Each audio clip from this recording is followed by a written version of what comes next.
Alright guys, I got a 9th gen Honda Accord here. Did the front brake pads. Right after this intro, you're gonna see how I complete this job without any struggle and hesitations, alright? But I do have a little display here. You're gonna see a little bit of rust here. Alright, that's the point of this little display. I got these little rotors here. They're expensive rotors, they're nothing cheap, alright? They got electric paint coating on it, alright? So inside here, you have paint, alright? You see how this is all rusted? This is normal. Because it is gonna rust. This is like 6-year-old display that I had sitting around. But inside, wherever the paint is, inside the vents, is still good. It does not have any rust or corrosion on it, alright? So, stay tuned. The video is gonna continue. I'm gonna give you full details on this. Alright, so we got the car lift positioned properly. So, time for us to go up, alright?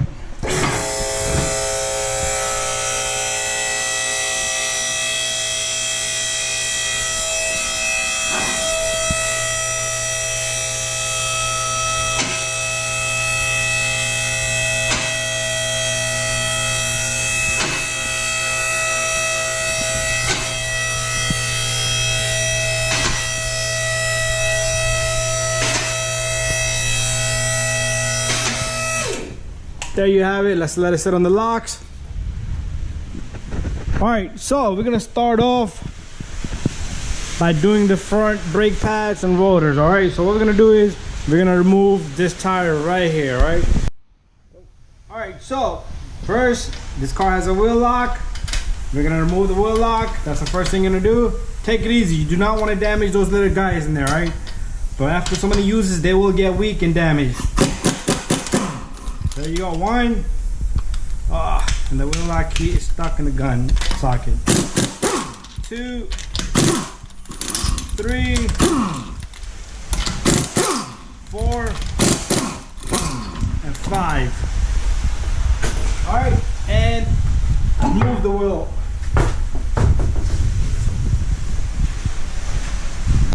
Alright, so to change these brake pads and rotors, what we're gonna do is we're gonna remove that one little screw right there, right? This car also has a pulsating brake pedal, right? So every time we press the brake, he feels a pulsation and the car vibrates on high speed, all right? So the brake pads are pretty much almost down to minimum, all right? So what we're gonna do is we're gonna remove this 14 here. We're not gonna remove the top one, all right? Because we can pull out the caliper, right? And then we have a 17 and another 17, all right? And it's the same procedure for the opposite side. So let's get this thing going. All right, so to start off, what we're gonna do is, if you can put your car in accessory, you should be able to turn this, all right? If your car is not accessory, maybe the steering is gonna lock, all right? So if you put your car in accessory, even if you have the wireless key, you can leave it on accessory, all right? So what I like to do is, you take this 14 here, counterclockwise. So if the inside spin, you need to hold the inside with some type of wrench. All right, let me figure out which size this is and I'll let you know. All right, so I'm back here with number 19. You could grab this with number 19 and you turn that. All right, once it loosens up, you should be able to take off this number 17. All right, this bolt that's coming out is a 17. All right, one thing I'm going to tell you is, if you have a flexible line here, some cars don't, then you need to remove both. But since this one we have a lot of space, okay, I'm sorry, made a mistake. We don't have a lot of, it doesn't have a lot of tension, all right? So I'm gonna put this back a little bit, all right? So we do need to remove both of them. So what I'm gonna do is, I'm gonna take the second bolt here, I'm gonna yank it up. So worst come to worst, you need to remove them both, all right? So both gotta come out. A lot of times you can just slide off the sliding pin and the caliper will come off, all right? But in our case, it didn't, so too bad. There you go, all right? After that, you take this little guy, you take it and you can just gently sit it right on top of this caliper, on the rotor and the backing plate, all right? Remove your brake pad, all right? So notice this little sensor right there. the noise is coming from the back, but the front ones was barely almost there, right? And this is the uneven worn pad compared to the other one. You see this one has more meat than this one. This one is done. This one still had a little bit of life. All right, so that's out of the way. A lot of brake dust. All right, next step, we're gonna remove the 17th back here, all right? So I need to set up my impact gun for that.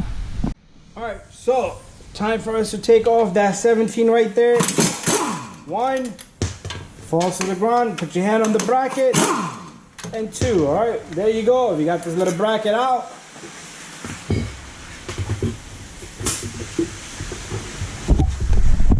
All right, boys and girls, right over here, we did not touch this. Somebody was over here working before us, all right? This little screw you need to take off. Some Hondas have two, one here, one there. The new Honda is only one, all right? So they're saving on a little bit of metal.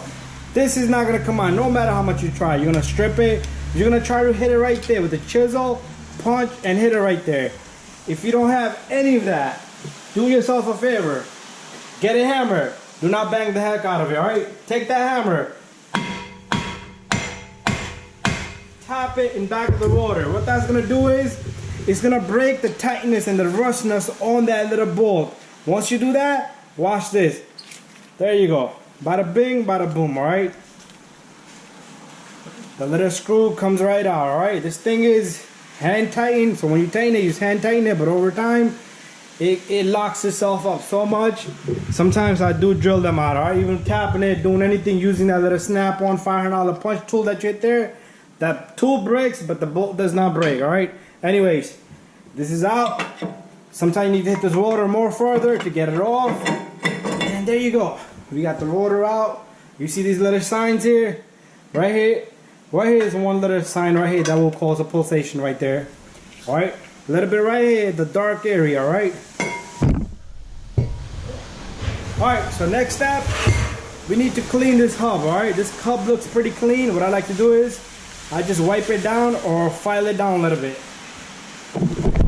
Okay, since this hub looks pretty good, I'm gonna try to use a blade. See any little bit of dirt, debris in there? Because you want the surface to be real smooth, all right? A lot of people spray brake cleaner on this. Bad idea, all right? There's seals in there, right back over here. You have a bearing inside that will eat the bearing and the seals, all right? So try not to spray anything on here. If you want, you can put a little bit of grease on it, all right? The brake grease that I have here, I'm about to show you guys just about now. This is the brake grease right here, all right? So you take a little bit and just put it all around there, all right? Very simple. It doesn't have to be a lot so the rotor can sit flush, all right? You don't want to put too much either, all right? So there you go, we have that. Make sure this surface where the bracket is gonna sit is nice and clean, all right? You do not want any dirt or debris in there either over here, all right? Because if that little guy sits crooked, your whole braking is gonna be crooked, your piston's gonna be crooked, everything's gonna be out of angle, all right? So make sure this is nice and clean. There you go. Okay, time for us to clean the rotor, right? Make sure you match up your rotor. The distance from one end to other end is the same. So if you need to get discs for this brake, this is the part number right there. The lights are reflecting too much. There you go, all right? The brake pads, I'm gonna show you a little bit, all right? We're using these rotors. They're electric painted. Pretty much they're coated by electric, all right? And they're coated all the way to the inside, all right? I'm gonna show you that in a little bit. So that will prevent rust, all right, from building up. But what you need to do is you need to use this magic brake cleaner here. You spray that on. And you take a clean cloth or a paper towel. Give it good 2 hands. All right, because it does have some type of oil on it, because that will prevent you from stopping, all right, your brake. Okay, so the other side, same thing. Clean it really good, all right? If you want to get these rotors, they're a little expensive, but they're pretty good, all right? There you go. This is done. We're gonna take this, put it on the car.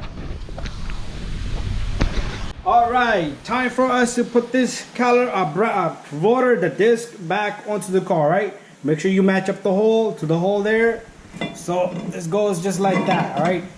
Then you take your little screw, and you're gonna take your little screw and you're gonna put that screw in. That's what's gonna hold the rotor for you in place. All right, after that, time for us to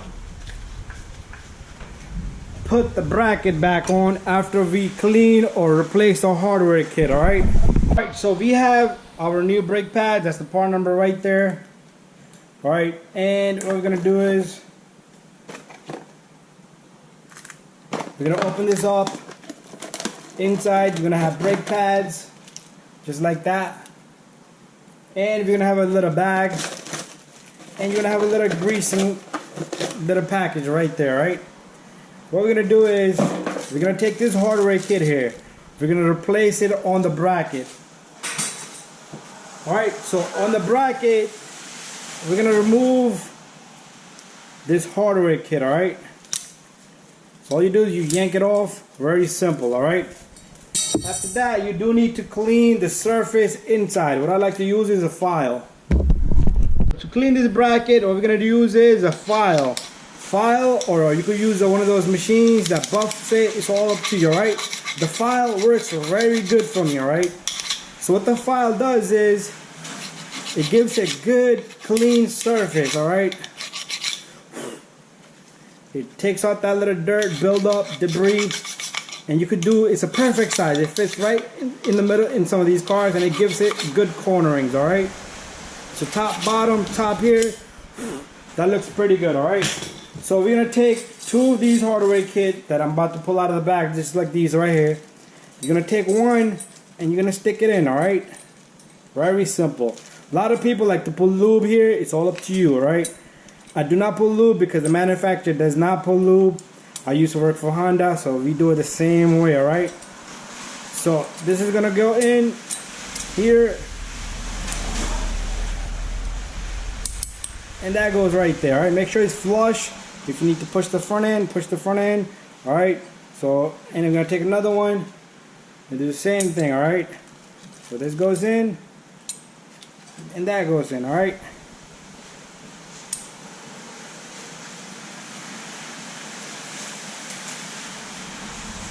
there you go, perfect. All right, we got the new hardware kit in. Next step, we're gonna take this, check if there's a lubrication. All right, this has pretty good lube, nice and free, very good. All right, so we're gonna take this, put it on the car. All right, so the next step is we're gonna take this bracket and we're gonna put this on.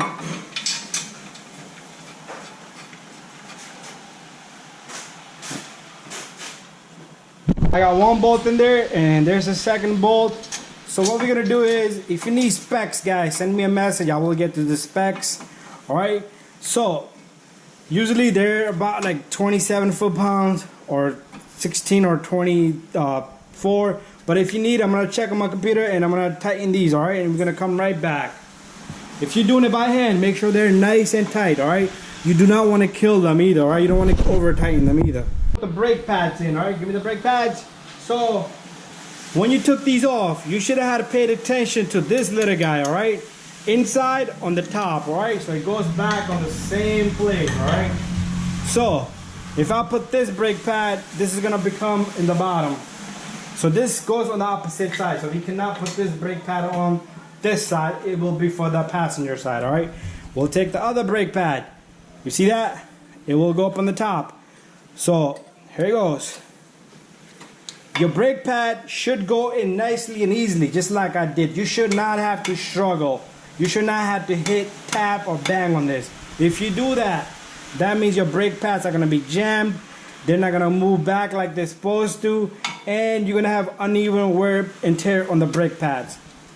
Same thing with the outside one. All right, if for any reason you do need to fix that problem, let's say your brake pad is not going in easily, you take a file, you file right here, right there, right there, right there, little bit at a time. You don't want to file too much, and then your brake pad is wiggling in there.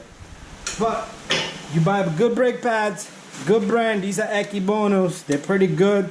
All right, and these are color coded by Electric, so they're pretty good discs. So I use good stuff only. All right, so the next step is for us, I'm not gonna use no lube on this, all right? Because this is made not to put any lube, all right? Because the way the design is a soft material, all right? But we need to push the piston back. All right, time for us to push the piston back, all right? Be careful with the brake line. You do not want to kill the brake line, all right? Be nice and gentle to that, like it's your girlfriend, all right? So you take this little guy, put it right there. C-clamp will work real good here. If you have a tool like this one, shebang, all right? You take that and you push the piston back. The piston should go back nicely and easily, all right? If you need to yank the crap out of it, you have a jammed caliper, you're gonna need a new caliper, all right? Time for us to go back down this way. You're gonna take this little guy, make sure your line, you see how what I did there? You do not want to put that line twisted, so make sure your line is nice and straight and even, all right? And you take this caliper, you need to push these little pins in. Same thing at the bottom. The job is done, all right? There you go.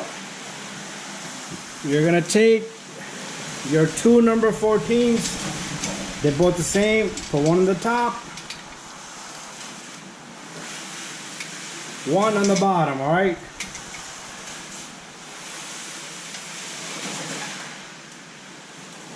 There you go. And all you need to do now is you need to tighten these two, torque them, and you're done. Make sure you double check all of your work.